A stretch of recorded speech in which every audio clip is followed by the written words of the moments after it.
বাংলাদেশের সামনে খুলে গেল নতুন করে প্রস্তুতির দরজা। দক্ষিণ এশীয় ফুটবলের সবচেয়ে মর্যাদাপূর্ণ আসর সাফ চ্যাম্পিয়নশিপ। একে অনেকেই বলে থাকেন দক্ষিণ এশিয়ার বিশ্বকাপ। এই টুর্নামেন্টটি প্রতিটি দেশের ফুটবল মর্যাদা ও গর্বের প্রতীক হয়ে উঠেছে। তাই 2025 সালের জুনে শ্রীলঙ্কায় নির্ধারিত সাফ চ্যাম্পিয়নশিপ নিয়ে বাংলাদেশ সহ পুরো অঞ্চলের ফুটবল সমর্থকদের মধ্যে ছিল তুমুল আগ্রহ। কিন্তু হঠাৎ করেই সাউথ এশিয়ান ফুটবল ফেডারেশন এক বিবৃতিতে জানায় 2026 সাল পর্যন্ত টুর্নামেন্টটি স্থগিত করা হয়েছে। সাফ ও তাদের মার্কেটিং পার্টনার স্পোর্টস 5 মনে করছে হোম অ্যান্ড অ্যাওয়ে ফরম্যাটে চালু করতে আরও প্রস্তুতির প্রয়োজন রয়েছে। তাই এই সময়টা তারা নেবে নিজেদের পুনর্গঠন ও কাঠামোগত উন্নয়নের জন্য। বাংলাদেশের জন্য এই ঘোষণাটি প্রথম দৃষ্টিতে হতাশাজনক মনে হলেও বাস্তবতা বলছে এটি হতে পারে সৌভাগ্যের সংকেত। কারণ এই মুহূর্তে বাংলাদেশ দলের 3 প্রধান বিদেশি বংশোদ্ভূত তারকা হামজা চৌধুরী, কিউবা মিচেল ও সমিত সোম তাদের অংশগ্রহণ পুরোপুরি নিশ্চিত ছিল না। সমিত সোমের ক্ষেত্রে পাসপোর্ট ও ফিফা অনুমোদনের জটিলতা, এই বছরের জুন পর্যন্ত তা মিলবে কিনা তা ছিল সন্দেহের বিষয়। কিউবা মিচেল এখনও পাসপোর্ট জটিলতার মধ্যেই রয়েছেন।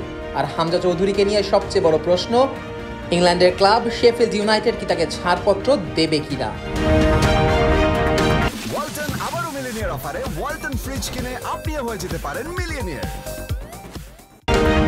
এই প্রেক্ষাপটে সাফ স্থগিত হওয়ায় বাংলাদেশ দলের প্রস্তুতিতে আরও সময় পাওয়া যাবে, যা মাঠের লড়াইয়ের আগে সবচেয়ে বড় প্রাপ্তি।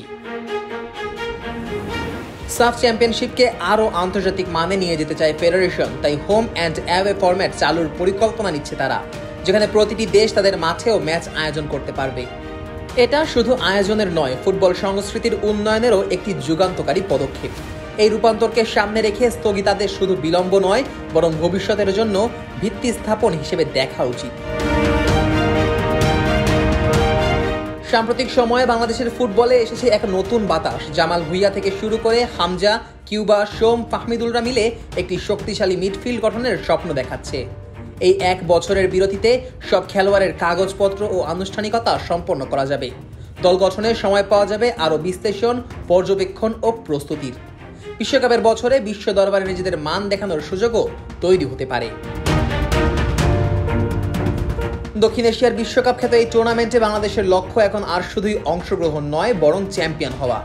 2023 সালের সাফের চ্যাম্পিয়নশিপে বাংলাদেশ গিয়েছিল সেমিফাইনালে। তবে এখন সময়ের সাথে সাথে বোর্ডের সাথে সাথে প্রেক্ষাপট বদলেছে, দলও হয়েছে খানিকটা শক্তিশালী।